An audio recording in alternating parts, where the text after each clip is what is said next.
Vamos então elevar o nosso pensamento a Deus nosso Pai, dizendo: Senhor, de bondade, misericórdia e amor, iluminai-nos com os reflexos puros da vossa bondade.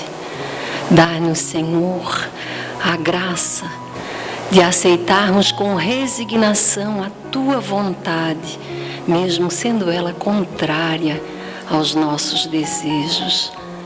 Dai-nos, Senhor, a saúde para vivenciarmos as experiências necessárias ao nosso amadurecimento espiritual, e que nesta caminhada, Senhor, possas estar ao nosso lado, nos amparando e consolando em todos os momentos. Dai-nos, Senhor, a paciência para lidarmos com a ignorância, com o orgulho que ainda estão tão presentes nos nossos corações e nos corações de muitos que nos rodeiam. Auxilia-nos, Senhor, a levantarmos as cortinas pesadas do egoísmo, da má vontade, da acomodação, para que a luz adentre os nossos corações e que essa luz possa inundar todos os sentimentos ainda não sublimados.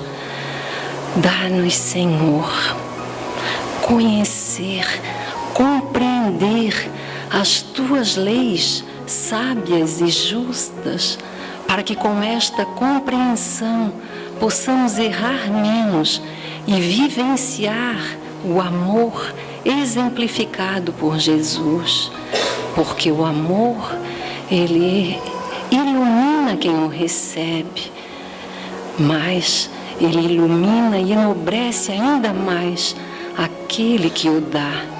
Por isso aqui estamos, Senhor, para aprendermos a amar, para aprendermos a vivenciar as tuas leis. Agradecemos as bênçãos recebidas. Se conosco, Pai, agora e sempre. Que assim seja. Nós temos a alegria de termos na noite de hoje a companhia do Sidney Lourenço, que vem do Centro Espírita Fé, Amor e Humildade do Apóstolo de Florianópolis, e ele nos traz o tema, a necessidade da reencarnação. Então eu passo a palavra ao Sidney. Queridos amigos, que a paz do Cristo esteja em nossos corações. Hoje nós vamos conversar sobre a necessidade da reencarnação, que é um ponto de conhecimento que a doutrina espírita nos apresenta, porque à medida que nós vamos penetrando ao conhecimento do espiritismo, vamos percebendo que há uma necessidade de a gente adquirir esse conhecimento e perceber que nós, como espíritos imortais que somos, estamos dentro de um processo de ajuste, de equilíbrio. E a reencarnação é um processo reeducativo para nós, espíritos, que estamos em processo de aprendizado. Então, se nós olharmos, observarmos o que está acontecendo no mundo hoje, nós vamos perceber que todos, sem exceção, estão ligados a esse processo reeducativo, tendo oportunidades diversas para poder, a cada etapa, em cada momento, construir uma nova história, uma nova percepção, um novo entendimento. Só que para nós, espíritas, essa informação ela é de fundamental importância, porque nós vamos ter aí o ponto de equilíbrio para entender como é que vai ocorrer a mudança social, a mudança do nosso planeta, como muitas vezes a gente gostaria que acontecesse de uma forma muito rápida. O primeiro ponto a ser analisado é a fala do Cristo, registrada por João. Jesus, então, já naquela época, já nos falava que ninguém pode ver o reino de Deus se não nascer de novo, ou seja, há uma necessidade do indivíduo nascer de novo, em sentido de aprender, de um processo de aprendizado. Como é que eu vou poder atingir ou chegar ao reino dos céus, ou entender o reino de Deus, se esse processo ainda estamos distanciados? Por exemplo, nós nos dizemos cristãos, seguimos o Cristo, temos o Cristo como modelo. E nos ensinamentos de Jesus coloca, devemos amar o próximo como a si mesmo. Mas Jesus não diz quem é o próximo, ele não define se é esse ou aquela pessoa, mas ainda nós temos dificuldade de amar o próximo. Há dificuldades ainda naqueles no próprio grupo familiar, nós temos dificuldade de perceber como devemos perdoar as pessoas, mas, de uma forma geral, nós nos dissemos cristãos, nós seguimos o Cristo. Como é que é seguir o Cristo se ainda nós agimos contrário a esses ensinamentos? Então, como é que isso vai ocorrer? Quando é que nós vamos poder entender essa proposta do Cristo? Através de novas experiências. À medida que eu vou experienciando, eu vou começar a entender a cada etapa, a cada instante, as oportunidades que eu tenho para aprender. Os ensinamentos do Cristo estão conosco há mais de 2000 anos, praticamente. E o que ocorre? Parece que esses ensinamentos estão no campo da informação. Ou seja, nós sabemos, mas ainda não foi transferido para a área do conhecimento. Porque ele está como informação e nós acumulamos muita informação. Por exemplo, a cada palestra, a cada leitura de livro, a cada coisa que eu ouço, que nós viemos ouvir, nós geramos uma massa enorme de informação. Só que essas informações, à medida que eu saio ali fora, me distraio com outras coisas, eu posso esquecer, não me lembrar mais. E de novo eu vou em busca de novas informações. Mas quando essas informações se transformam em conhecimento, ou seja, quando eu ouço tudo isso, uma palestra, 2, 3, não importa, mas depois que eu ouvi todo esse conhecimento e eu seleciono algo, que a partir daquilo ali eu vou meditar, eu vou transformar em conhecimento, ele passa a ser seletivo e aí eu vou construir uma forma diferente. Por exemplo, se eu entendo dentro desse conhecimento que eu adquiri, que passou a fazer parte de mim, que a minha atitude não está coerente ao conhecimento adquirido, eu começo a sentir a necessidade de modificar a minha atitude. Por isso que moralmente nós vamos nos ajustando a cada etapa. Primeiro, ao desenvolvimento da inteligência, desde a época em que nós estávamos a cato do alimento, para construir a segurança da nossa existência, como no momento do período em que queríamos nos abrigar das intempéries, dos animais, nós desenvolvemos uma inteligência. Então a inteligência veio à frente, mas não basta só a inteligência, é necessário que nós venhamos a desenvolver a sabedoria, o conhecimento. Allan Kardec registra, no capítulo 16 do Evangelho segundo o Espiritismo, que nada que é de uso do corpo nós utilizamos, nós levamos conosco. Só levamos aquilo que é de uso da alma. E ele vai dizer que são apenas 3 coisas: a inteligência, o conhecimento e as qualidades morais.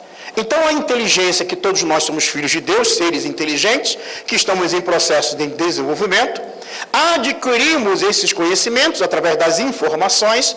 Ao transformar esse conhecimento em perspectiva, em proposta, em análise de uma postura diferenciada diante da vida, nós começamos então a gerar as qualidades morais aprendidas na experiência das nossas diversas existências.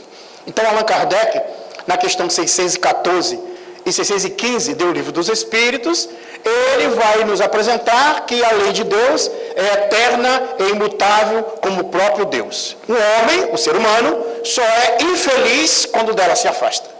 Então, mostrando que a infelicidade, a dor, as dificuldades que nós temos, é um afastamento temporário, ou até proposital, ou até por ignorância das leis divinas, e devido a isso é o resultado da dor, do sofrimento, para que a gente retorne à nova perspectiva dessa lei, desse conhecimento, dessas leis, para que a gente modifique a nossa atitude.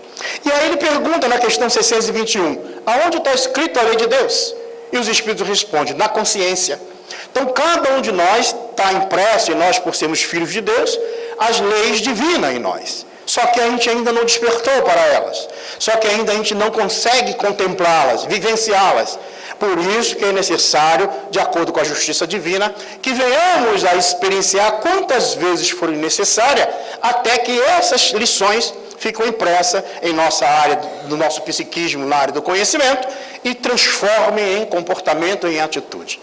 Na questão 629, ele vai perguntar, o que se pode entender sobre moral? E os Espíritos respondem, a moral é a regra de bem proceder. Proceder bem é agir de acordo com a lei de Deus. Qual é a lei de Deus? Que está na nossa consciência. Então, só através das experiências é que nós vamos adquirir. Há um ponto de fundamental importância na análise do conteúdo espírita, que é a questão da informação que é natural, que faz parte da natureza. O que a doutrina espírita traz como princípio, como base de conhecimento, é as informações que estão na natureza, ou seja, são fatores que são naturais. Um fator natural, ele ocorre em qualquer local, em qualquer aspecto, em qualquer característica que venha a se apresentar. Enquanto o conhecimento adquirido de uma determinada situação, que a gente chama como natural, que na realidade é comum, significa que pode ser de um grupo, que pode ser de uma região, que pode ser de um modelo social, que existe de uma certa forma. Mas aquilo que é natural, por exemplo, a reencarnação. Nós aqui reencarnamos como lá no Japão, na China, em qualquer parte do mundo. O processo de entrada do espírito para o corpo físico acontece através do processo reencarnatório. Pode dar o nome que for, mas o processo sempre será este: penetrar ou estar ligado ao corpo através desse processo reencarnatório para um processo de aprendizado. Então, por isso que é uma necessidade de nós reencarnarmos. Os espíritos recém-criados por Deus são simples e ignorantes, tendo que passar por vários estágios evolutivos até alcançarem a perfeição, que é a nossa meta. Então, mostrando, Allan Kardec, na questão 615, ele pergunta como são criados os espíritos. E os espíritos respondem: é criado simples e ignorante, ou seja, simples, que não é complicado, e ignorante, que ainda não sabe, em processo de aprendizado. Lembrando que quando a gente estuda o Livro dos Espíritos, na primeira parte, Allan Kardec vai apresentar que existem duas estruturas, dois elementos que compõem o universo: a matéria e o espírito. Matéria e o espírito são, a partir desses dois elementos, da matéria e do espírito, é que compõe todo o que nós temos no universo. E acima de tudo, Deus. Então, Deus, espírito e matéria dão origem a tudo que existe. A partir dessa análise, Allan Kardec então apresenta que o espírito, ele vai se encontrar, no primeiro momento, antes de se individualizar, como princípio espiritual. E esse princípio espiritual, no processo de evolutivo, ele vai passar pela estrutura dos reinos anteriores ao período hominal. Ele vai passar pelo reino mineral, o reino vegetal, o reino animal, até que ele vai se individualizar no reino hominal. A partir desse instante, na questão 600 do Livro dos Espíritos, ele vai perguntar essa diferença básica que existe da alma do homem com a alma do animal, e ele vai afirmar os espíritos, mostrando que o espírito, quando chega na fase hominal, o que caracteriza que o espírito chegou na fase hominal é a consciência de si mesmo, ou seja, ele sabe que existe, e ele passa então a obrar por consciência, por saber o que ele está fazendo. Embora ainda rudimentar o entendimento, as consequências naturalmente são de acordo com o conhecimento adquirido, naturalmente ele sofre as consequências. O que não ocorre na alma que ainda está em processo de individualização na fase anterior à fase humana. Por exemplo, o homem, quando ele vai contrário às leis divinas, ele sofre as consequências do mal que ele pratica, porque há uma necessidade de uma reparação, ainda mais se ele se desajusta perante as leis divinas. Mas o animal, por exemplo, que mordeu, o cachorrinho lá que mordeu o pé do dono, ele não vai vir na outra reencarnação sem dente para poder reparar, né, o mal que ele fez. Mas o ser humano, aquele que chegou na fase hominal, gerando essa consciência do que é certo, do que é errado, do bem e do mal, ampliando o seu livre-arbítrio, que é ligado não ao fazer o que se quer, mas ao fazer o que se deve. O dever é o aguilhão da própria consciência, do próprio indivíduo, que vai então perceber que a atitude dele tem as consequências comportamentais, seja para o bem ou seja para o mal. Para que a gente possa entender as consequências do ensinamento das leis divinas, é necessário que a gente estude o Livro dos Espíritos, em especial a quarta parte, aonde Allan Kardec vai tratar ali a respeito principalmente das penas e consolações, dos sofrimentos, das dores futuras, se existe ou não existe essas dores futuras. E ele então vai ampliar esse conhecimento numa análise mais aprofundada no livro O Céu e o Inferno. Há um capítulo em especial no livro O Céu e o Inferno, chamado Código Penal da Vida Futura. Porque nós temos a ideia das leis que existem no mundo e vemos as probabilidades que o ser humano tem para intervir nesse sistema jurídico nosso e fazer a bel prazer aquilo que ele deseja.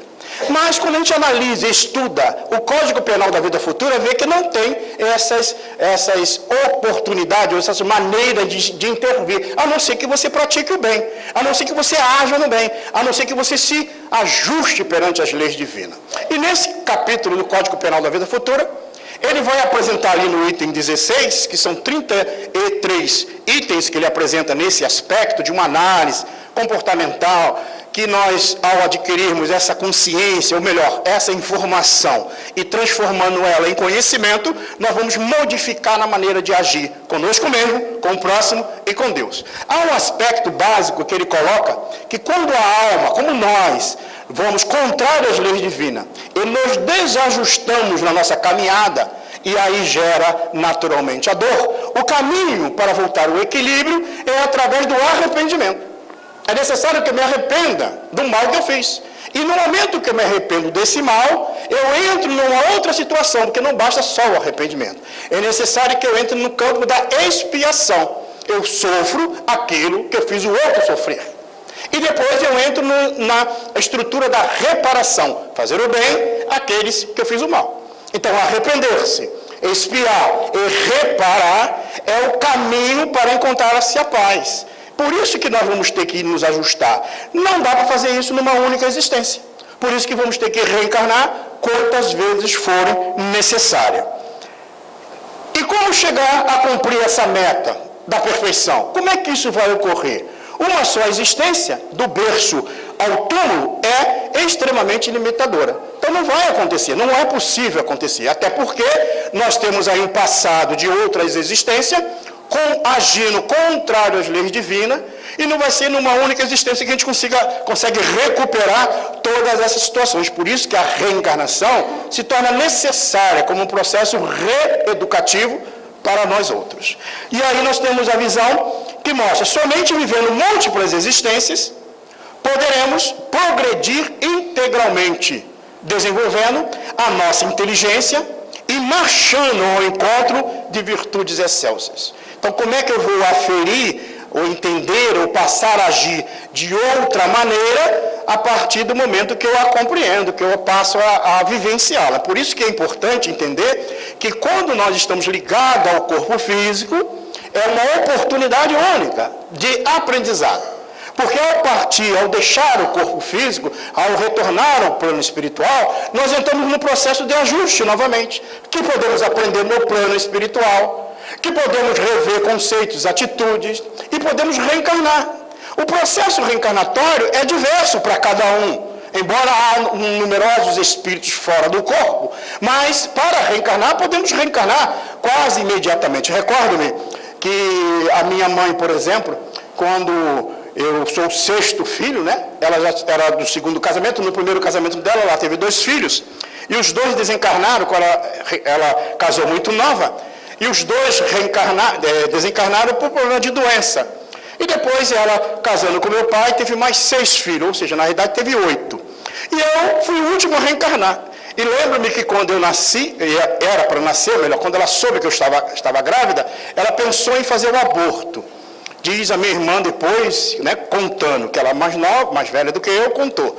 Queria fazer o aborto. Só que naquela época, né, não tinha tanta facilidade. E ela não fez o aborto e eu acabei nascendo. E aí quando a gente nasceu, eu nasci anos depois, foi descobrir que eu fui um dos primeiros dela que já tinha sido, que tinha desencarnado na outra fase da vida dela, nessa mesma existência. Então, o tempo da reencarnação depende de cada um. Logicamente que a gente foi descobrir isso depois de mais idade e já estava espírita, né? Então, a gente entendeu perfeitamente os motivos. E aí é importante a gente entender que esse momento de voltar ao corpo depende de cada alma, depende de cada um. Uns pode levar alguns meses, alguns dias, alguns anos, ou às vezes alguns séculos, depende de cada um. Então o processo reencarnatório vai ser para cada pessoa, para cada indivíduo, de acordo com a programação necessária. Bom, eu vou fazer uma pergunta que eu fiz na outra turma, né? Porque eu estou colecionando aí os nomes do pessoal, que eu estou querendo me programar para a próxima reencarnação. Eu queria saber quem é que pode me receber como filho aí. Tem alguém? Opa, várias mãos aqui, que bom. Tem mais agora do que a parte da outra parte, né? Depois me dá o nome, tá? Telefone, e-mail. Alguns eu já tenho Face, pode deixar. WhatsApp, né? Porque quando eu voltar eu vou procurar vocês, né? Veja, gente, a gente fala isso até porque para servir de uma reflexão. Diz André Luiz no livro Entre a Terra e o Céu, é uma obra que a gente deveria estar lendo, não só esta, mas toda a coleção de André Luiz, mas essa em especial, porque ela fala dos dramas da família, fala de um grupo de espíritos com dramas de diversas reencarnações no ajuste familiar.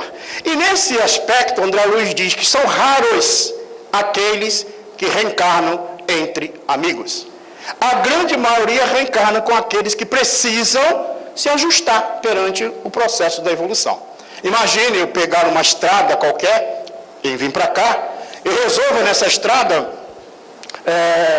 em vez de vir por centro, peguei um atalho, e nesse atalho eu peguei lá uma caixa de taxinha e comecei a jogar taxinha para trás. Não quero nem saber, estou andando e vou jogando a taxinha. E aí quando eu estou lá naquele atalho eu me arrependo, meu Deus, eu devia estar lá no centro, o pessoal está me esperando.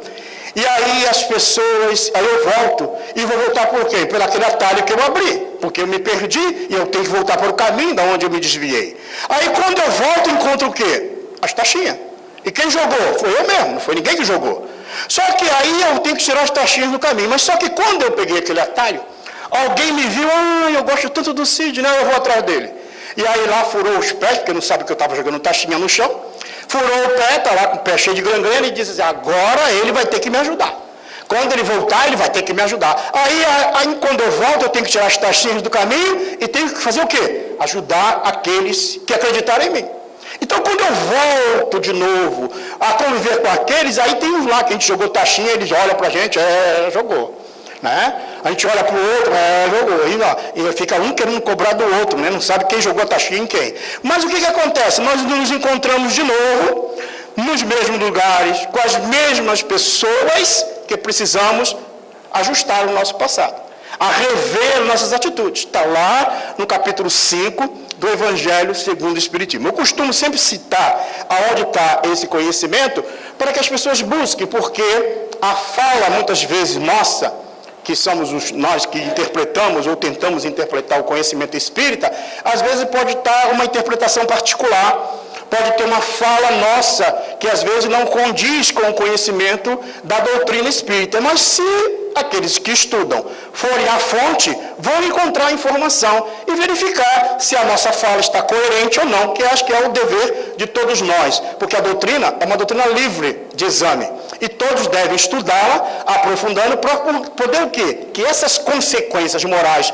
advindas do conhecimento espírita nos transforme em pessoas melhores. Então, o conhecimento ele tem essa função de nos transformar em pessoas melhores. Então, a reencarnação, ela passa a ser esse instrumento para a gente poder adquirir essa virtude excelsa. Na questão 171 do Livro dos Espíritos, pergunta Allan Kardec, em que se funda a lei da reencarnação? Então, o que se funda? Aonde é que ela está baseada? E aí os Espíritos vão responder, na justiça de Deus.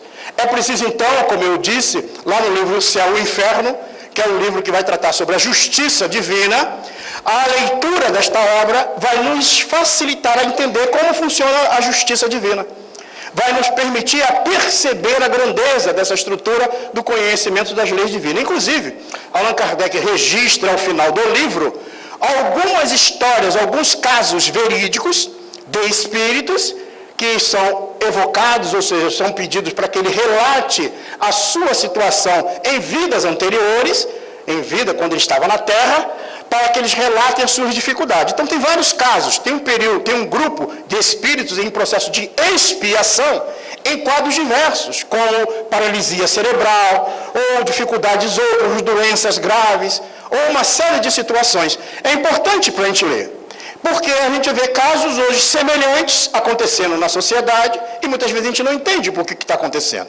Mas lá mostra que a alma, quando entra no processo desse de ajuste, é porque ela tem algo a ajustar. Porque a lei, a justiça divina, ela é sábia. Ela não pune aquele que não deve ser punido.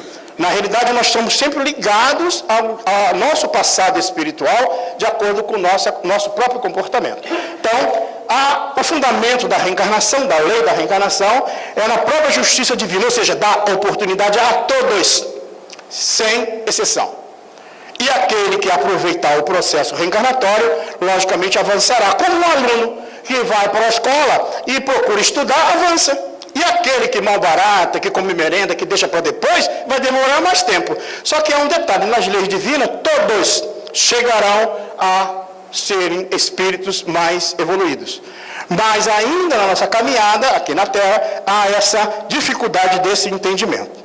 A reencarnação já é um sinal de que temos necessidade de modificação, aprimoramento e aprendizado. Há pessoas que dizem assim, eu acho que eu não preciso mais estar reencarnado, já sou tão boa que eu já devia estar fora do corpo físico, né? Mas só o fato de estar ligado ao corpo, no processo reencarnatório, significa que nós temos que ainda entrar nesse processo de aprimoramento e aprendizado. E qual é o número? Há livros que dizem o número tal, o número X. Esse número é quimérico, porque cada um diz a partir de alguma premissa que ele estabeleceu. Os espíritos não colocam. O número pode ser infinito. Reencarnar pode ser muitas vezes. Por exemplo, o terceiro milênio, dependendo do tempo de vida na Terra, dá para reencarnar no mínimo mais 10 vezes.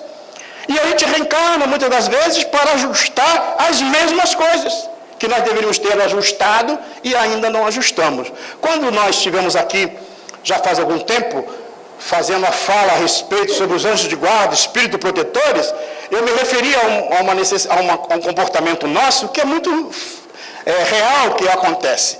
Muitas das vezes, ao deixar o plano físico, com a morte do corpo físico, não sei se todos aqui sabem, mas todo mundo que está aqui vai desencarnar, mais cedo ou mais tarde, isso vai acontecer, tá? Não sei se já avisaram vocês, mas eu estou avisando. Então vai voltar para o plano espiritual. E muitas vezes a gente é recebido por quem? Pelo nosso anjo de guarda. Um bom espírito que vela por nós, que investiu pela nossa reencarnação. E ele vai conversar conosco. E vai perguntar, meu filho, como é que foi na Terra? E aí você diz, foi difícil. Meu Deus. Aí a gente até chora um pouco para ver se comove, né? Aquele nosso anjo de guarda. E chora, e conta, e fala que foi difícil. Ainda mais o pessoal que da Terra, quando chega no plano espiritual, gosta de falar dessa, fica uma hora falando, como palestra assim, né? E fala, e explica, tenta explicar, e aí o anjo de guarda, eu estou vendo que você caiu, meu filho, você se comprometeu em ajustar isso aqui. Não deu, dessa vez não deu, não. Mas eu estou vendo que é pela 15ª vez que tu foi para fazer isso, meu filho. E ainda não, então vai ter que voltar. Porque é um processo de ensino e aprendizado. Enquanto não ocorrer a mudança, é preciso acontecer. No livro Dramas de Obsessão, e nos narra Ivone Pereira, um caso de espíritos que numa época, lá na época da Inquisição em Portugal, eles geraram uma dificuldade muito grande para algumas famílias, criando dificuldade, levando vários indivíduos ao desencarne. E esse grupo de pessoas ligado a um determinado grupo da igreja reencarnaram em outras existências e durante as outras existências, aquelas almas nas quais eles tinham prejudicado, os acompanhavam para fazer a vingança pelas próprias mãos, que muitas vezes ocorre, como acontece conosco aqui na Terra. O fato é que fora do corpo a gente age geralmente da mesma coisa como a gente está aqui no corpo físico. E a narrativa que é atendida por Dr. Bezerra de Menezes, nos fala Ivone Pereira, que está há 4 séculos, esses espíritos, ligados a uma cena de 4 séculos atrás, numa dor, num sofrimento, que precisava se modificar. Diz Bezerra de Menezes, na narrativa, que ele vai junto ao anjo de guarda, aos espíritos protetores daquele grupo de almas ligado àquela situação lá da Inquisição, na época de Portugal, há muitos anos atrás. E ele pergunta, por que esse tempo todo? Por que essa demora? Porque para nós, às vezes, 100 anos, né? 80 anos aqui na Terra é muito, mas para o plano espiritual não é. E o Espírito guia, então disse assim, nós estamos aguardando os nossos irmãos se arrependerem do mal que fizeram. Vejo que a pressa do processo de evolutivo não é dos espíritos superiores, é nossa. Mas muitas das vezes a gente descobre, não entende como é que funciona o processo. Por isso que a reencarnação se torna necessária. E para cada um vai ter uma particularidade de acordo com a evolução. Reencarnação é uma programação espiritual. Então tem uma programação. Os espíritos investem. Como eu disse, vários de nós, muitas das vezes, antes de reencarnar, nos reunimos com nossos anjos de guarda, os espíritos familiares e nos programamos. Vamos reencarnar em tal família, no grupo tal, vai reencontrar A, B, C. Bom, tudo bem. Mas a grande maioria ainda volta para o corpo sem perceber. Nos diz da origem nesse livro, Entre a Terra e o Céu. A grande maioria sai do corpo, retorna para o corpo e nem percebe o que aconteceu. Porque ainda não tem consciência para poder trabalhar esses valores da escolha. E poucos são aqueles que participam da programação. Acreditem, o processo da programação chega a vir, de fato, até a programação orgânica, na estrutura do mapa cromossomial, como será desenvolvido na estrutura orgânica do nosso corpo físico. Há estrutura no plano espiritual que faz esse mapa, analisando o que você tem que acontecer, como vai ser e qual é o procedimento que nós devemos fazer. Para poder o quê? Para que a gente tenha cada vez mais consciência que tudo é feito para o nosso crescimento espiritual. Então a reencarnação, ela tem essas características. Visa as necessidades de todos. Então não é uma coisa particular, não é uma programação minha, pessoal. Há uma programação minha, como espírito imortal que eu sou, mas também tem a ver com aquele grupo de almas nas quais eu estou ligada. Por exemplo, se no meu grupo familiar reencarna alguém com alguma deficiência física, isso tem a ver com o grupo. Se alguém entra num estado de desequilíbrio orgânico, de uma doença sorrateira, de uma doença infecto-contagiosa, uma doença terminal, tem a ver com o grupo. E muitas das vezes o que acontece conosco? Nós malbaratamos, nós internamos, nós afastamos de nós aquele que apresentou a dificuldade. Como na realidade seria um programa de reaprendizado para todos do grupo familiar. Mas devido ao orgulho, à vaidade, à falta de conhecimento em relação aos ensinos do Cristo, aos ensinos das leis divinas, nós agimos contrário a ela e sofremos as consequências desses atos. Por isso que a reencarnação, ela vai ter essa programação que muitas das vezes nós, às vezes, vamos contrário a ela. A infância é para o espírito e aí nós entramos num aspecto bem interessante, né? Nasce aí o pequenino e a gente às vezes não sabe, né? Então nasce, a gente tem lá o pessoal reencarna com aquela bochechinha rosada, tira foto, bota no Face e tudo, né? Da minha turma lá nasce meio cinzinho, né? Mas de vocês nasce assim, né? Lindo. A infância é para o espírito a fase mais importante para a sua evolução.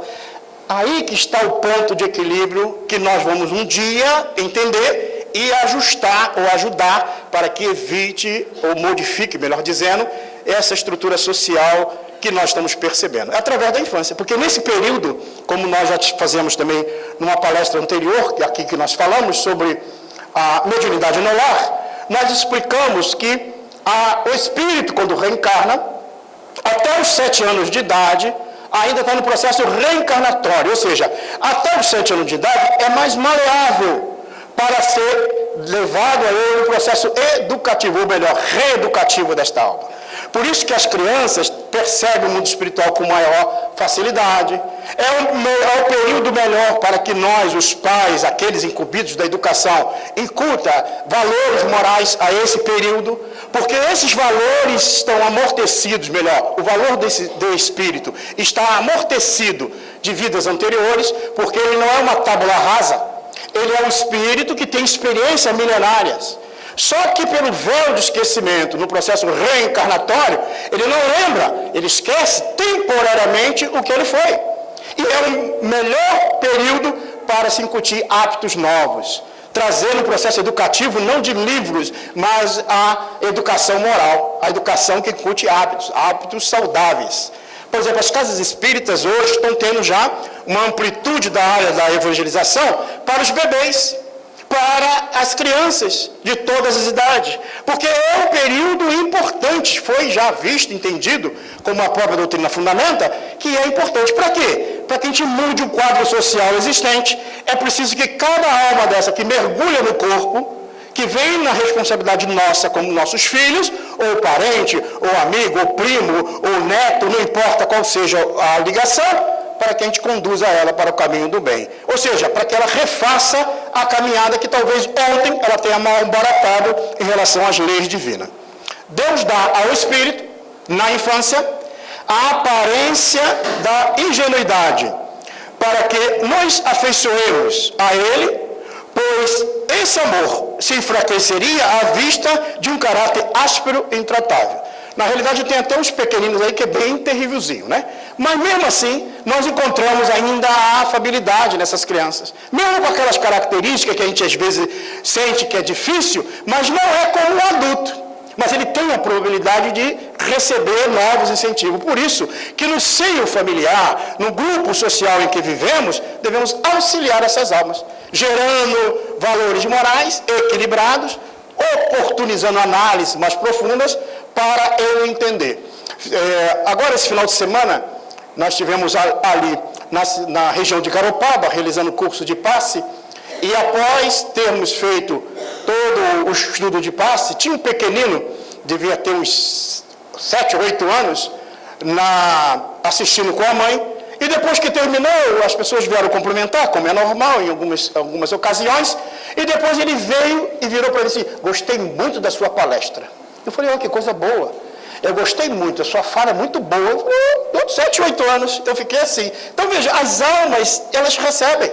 É que a gente não acredita nos nossos pequeninos. A gente não acredita que ele é capaz, mas a gente obriga ele para o curso de inglês, a gente obriga ele para o curso TANU, isso e aquilo, mas na religião não, deixa que quando ele crescer ele decide. É preciso que a gente conduza nossos filhos nesse processo educativo desde agora. Então esse caráter áspero e retratável, ele é amortecido nesse primeiro fase da infância. A infância, as crianças, por já terem tido várias existências, trazem gostos, inclinações e sentimentos diversos. E aí, com a boa observação, com calma, nós vamos começar a agir no sentido de ajudá-lo a rever conceitos. Por isso que o processo educativo é um processo lento, mas é um processo que deve ser contínuo, no sentido de estar observando a cada momento, a cada instante. A infância, é nela que o aprendizado se torna mais fácil, porque nesta fase o espírito se torna mais sensível às orientações dos pais e as suas tendências ainda estão um pouco adormecidas. A gente fala da infância, o pessoal deve falar assim: mas Sidney, para que a gente quer saber se a gente é adulto? Né? Já estamos tudo crescido, eu nem tenho mais filho perto de mim, por que eu tenho que entender? Só que tem um detalhe: aquelas famílias ou aqueles filhos nas quais hoje já estão adultos, eles vão formar famílias. Como nós não vamos ficar para semente e vamos desencarnar, é natural. Qual é a família que nós vamos retornar?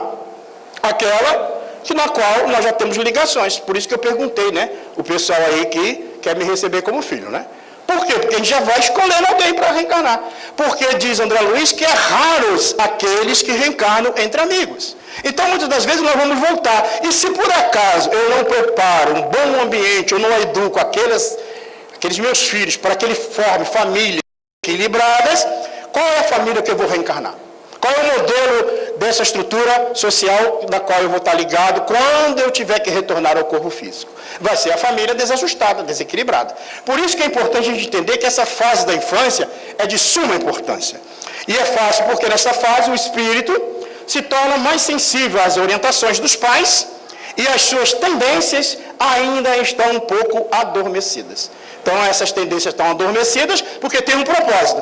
Porque, dado passado esse período, quando chega na fase da adolescência, algo que nós já abordamos antes também, é que o espírito volta a ser tal como ele era. A mudança hormonal, juntamente com a consciência psicoemocional da alma de vidas anteriores, somadas às experiências que ele recebeu da educação, na fase da adolescência aflora, coloca para fora aquele comportamento moral daquele jovem ou daquele adolescente. E muitas das vezes os pais não sabem lidar. E é um período que nós deveríamos ter feito antes, mas mesmo se não fez, pode ser feito depois.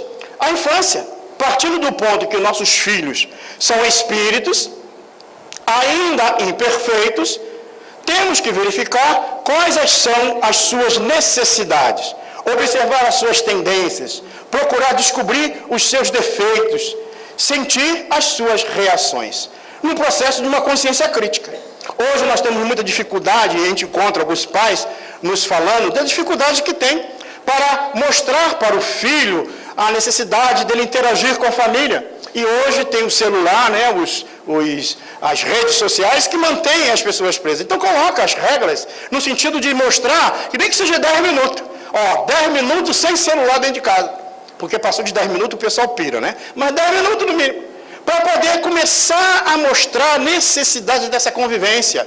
Como é que eu vou poder passar valores para aqueles que estão ao meu lado se eu não crio ambiente para isso? Não é através da violência, não é impondo alguma coisa, mas é através da conquista, da troca de informação. Por exemplo, ao assistir algo que mostra as consequências, e hoje se acerba muito as questões sociais, nas novelas, nos filmes e em toda a estrutura, procura construir uma consciência crítica com o adolescente, com a criança, abrindo espaço de convivência, perguntando como ele interage, como ele entende, como é que ele age diante daquela situação, como ele entende aquilo que se apresenta. Dali você observa o caráter, dali você já observa as tendências, o vício, o que ele tem como preferência mental-emocional. E aí você pode interagir inteligentemente, no sentido de ajudá-lo a se transformar a cada instante, a cada momento.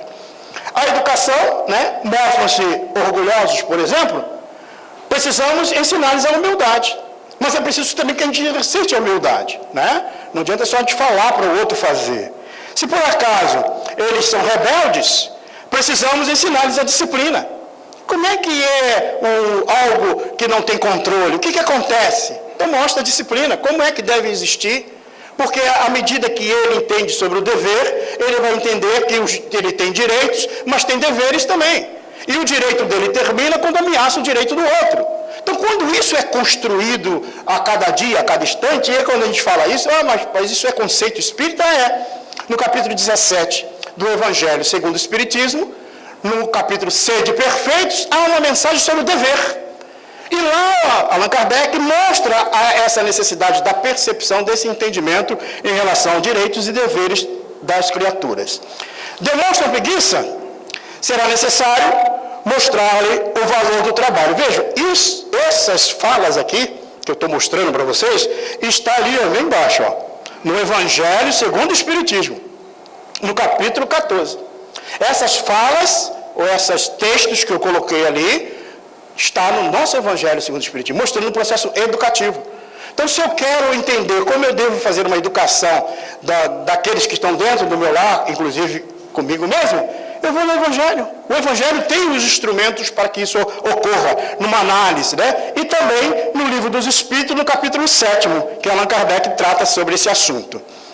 Foge às obrigações, temos que levá-los a sentir alegria em cumprir os seus deveres. Está mostrando a necessidade do cumprimento do dever para ter um resultado, para ter o benefício. E muitas das vezes não é através da agressão. O castigo, por exemplo, não é o recurso que hoje a gente coloca, né? Bater no filho, por exemplo, não se faz mais isso. Aí alguém me perguntou, Cid, mas tem a lei da palmada, agora não pode dar mais. O que eu faço? Eu falei, dê beijo. Ele apronta, tu dá beijo. Ele continua aprontando, tu continua dando beijo. Porque não se concebe mais a agressão, mas um processo reeducativo. Qual é a maneira do processo reeducativo? A substituição de valores, de situações que você pode mostrar muito bem, para que ele possa valorar aquilo que ele está fazendo em detrimento daquilo que ele deixou de fazer. As responsabilidades. Certa feita, uma mãe veio me questionar, me dizendo assim, Cid, não consigo, meu filho, sempre quando eu vou falar alguma coisa com ele diz, olha o ECA. E aí eu falei, então pega o ECA, dá uma lida, vê que não tem só direito da criança e do adolescente, tem deveres também. Mostra para ele que ele tem deveres para cumprir, já que ele então reporta-se a esse, por ele ouvir falar, não porque ele conhece, mas mostra. Ou seja, é preciso que a gente faça essa caminhada, porque esses espíritos foram colocados ao nosso lado para que a gente caminhe com eles no processo reeducativo. Tanto é que Allan Kardec pergunta, se o pai ou a mãe, que fez de tudo para que a criança, ou aquele espírito, seguisse o caminho do bem e ele se desviou, os pais não têm responsabilidade. Da mesma forma, o espírito em que a mãe e o pai malbaratou o processo educativo e ele se tornou um homem de bem, os pais também não terão mérito. Então, da mesma forma, entende-se que aquele que fez de tudo para que ele pudesse seguir o caminho do bem e ele desvia por seu próprio caminho ou por sua própria escolha, aqueles que fez estará com a consciência tranquila pelo bem que tenha feito. Naturalmente, pela lei de causa e efeito, este que hoje é ingrato ou não segue o caminho do bem, retornará ou encontrará espíritos com a mesma característica no futuro para poder experienciar o processo ensino-aprendizado educativo. É assim que funciona no mecanismo divino. Nós vamos nos reencontrar uns com os outros para que esse processo ocorra. Castigos e recompensas. Motivar o prêmio funciona melhor do que censurar e castigar, né? Então, essa questão de recompensas, aí nós temos recursos vários, estímulos que é dado, para que o jovem e adolescente e a criança participe. Na adolescência, o processo é muito mais sério, e o Emmanuel ele nos fala algo muito mais grave. Passado a fase infantil, os processos de educação moral que formam o caráter tornam-se mais difíceis. Então, nesta fase se torna mais difícil. É mais difícil para o espírito receber essas orientações. E o que o Emmanuel diz no O Consolador? Atingida a maioridade, se a educação não se houver feita no lar, só o processo violento das provas rudes, ou seja, a dor, o sofrimento, pode renovar o pensamento e a concepção das criaturas. É o que acontece na grande maioria. Certa feita, conversando com um jovem, na época que nós dirigimos a área da infância e juventude da Federação Espírita Catarinense, já faz algum tempo, nós fazendo uma atividade com jovens aqui na região de Itajaí, isso já vai para mais de 10, 15 anos, e nós estávamos conversando, um jovem me procurou e disse, Sidney, olha, eu venho conversar uma coisa, você fala tanto aí que a gente deve respeitar nossos pais, a nossa mãe e tal, mas eu quero te contar uma coisa, a minha mãe não gosta de mim. E eu falei, então, mas por quê? Não, ela não gosta, ela gosta mais do meu irmão, ela se liga mais a ele, ela faz tudo para ele, não faz nada para mim. E ele falou, relatou, disse todas as dificuldades que ele sentia no lar, e naquela época nós dissemos para ele, olha, faz o seguinte, você já tentou fazer diferente? Como é que você faz quando você chega em casa? E ele disse, olha, eu chego em casa, dou boa noite, entro para o quarto, e não quero nem saber, porque ela já não gosta mesmo de mim, ela só faz tudo para ele. E eu falei, não, mas tá, e você não faz nada diferente? Não. Eu falei, tenta mudar, faz diferente, faz algo diferente, porque você pode fazer, tenta fazer. Passou o tempo, meses, eu nem me recordava mais, passado um bom tempo depois, nos reencontramos. E aí ele disse assim para mim, Sidney, eu tenho uma experiência para te contar, algo inusitado. Eu falei, o que foi? Lembra aquela conversa que nós tivemos alguns meses atrás e tal, tal? Sim. E aí, como é que foi a experiência? Olha, Sidney, um dia eu decidi. Eu falei, eu vou mudar esse negócio. E aí, quando ele chegou em casa, ele disse assim, olha, eu cheguei em casa, a minha mãe estava lá na cozinha preparando a comida, a janta. E eu vi que ela estava de costa. Eu fui meio devagarinho, correndo, fui lá, dei um beijo nela e corri para o quarto. E aí eu falei, tá aí, como é que foi? Olha, você não sabe da maior. Na hora da janta, o bife maior estava no meu prato. Aí eu falei, tá vendo? Tem que mudar. E nós temos medo de dizer para o outro que ama. Está lá o filho, 45 anos, tem que dizer para o ama, que ele quer ouvir isso. Está lá o pequeno, a gente beija, abraça quando é pequeno, depois que cresce a gente fica todo cheio de receio. Tem que abraçar o filho, tem que trazer para perto do coração e mostrar, tu está reencarnado, como eu também estou, estamos em processo de aprendizado. Então diz, se você está no trânsito, por exemplo, caminhando, passando no trânsito, e aí alguém te fecha e você xinga, e aí o pequeno está lá te olhando, tu vê, ó, não é bem isso não, o papai fez, mas tá, você não deve fazer não. Mas pai, você botou a mão para fora. Não, peraí, mas não. Ou seja, reconhece que você erra.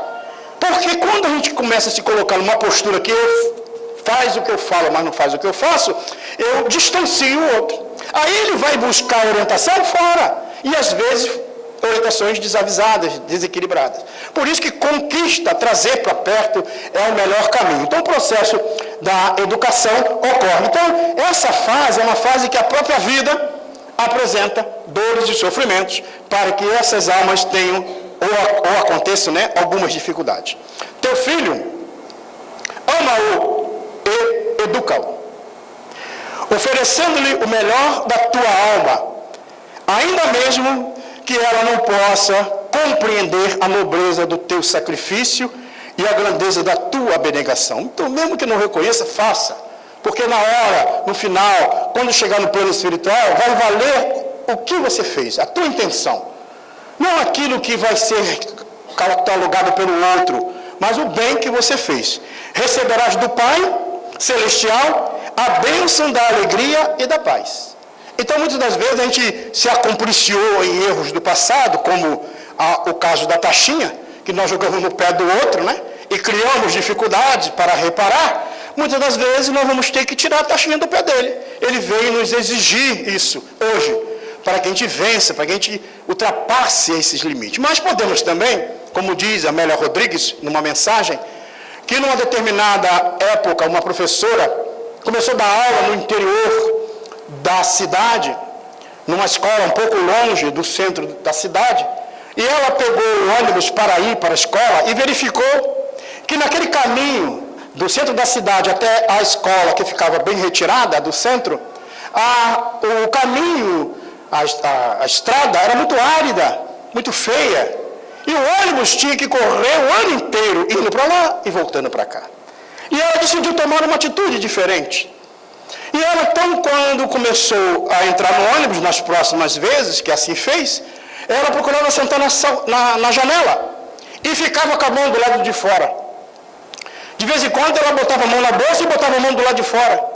E aí os alunos começaram a comentar, porque via ela botando a mão do lado de fora quando ia para a escola. Quando saía da escola, ela estava com a mão do lado de fora, dando um tchau, e eles olhavam e não via ninguém. Para quem que ela está dando um tchau? E aí começaram a dizer, a professora é meio louca, porque todo mundo fala de todo mundo, nunca fala para a pessoa, né? E aí começou a comentar. Ela é louca, a escola inteira só falava que a professora é louca. E pronto, o tempo passou.